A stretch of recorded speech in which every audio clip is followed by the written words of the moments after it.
Sin affects your relationship with God, whether you like it or not, whether you believe it or not.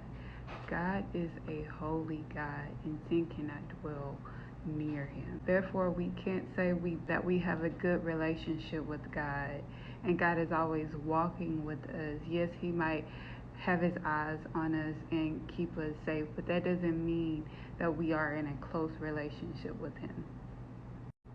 I remember when I was first born again and I was hearing the voice of God so clearly that I just knew I didn't know God like I thought I knew God.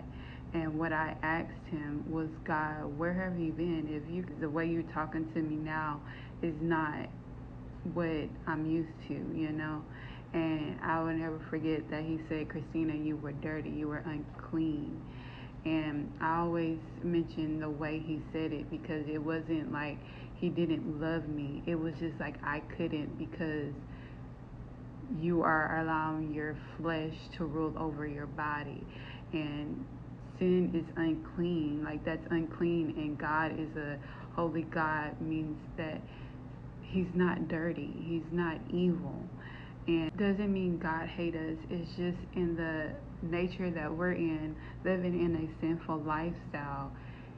His nature, his atmosphere, his spirit is uncomfortable there. It just goes against his nature, which is holiness.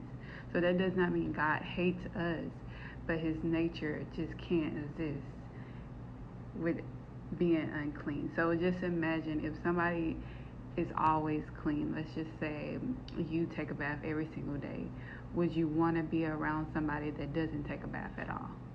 That wants to be dirty, like they want to be unclean. Would you want to be around somebody, or do you think you can dwell in a space where it's always filthiness and chaos that doesn't even want to be, organized or get healthy or get clean? So recently I had fell back into the sin of gluttony. And gluttony is a sin that's over consuming food or, making food your comfort instead of God being your comfort and your joy and your happiness. And little by little God was convicting me, but I didn't, you know, obey the Holy Spirit when he told me to stop, things like that. And this continued for a while. And I didn't think, gluttony was this big ordeal, but it is. Because slowly, little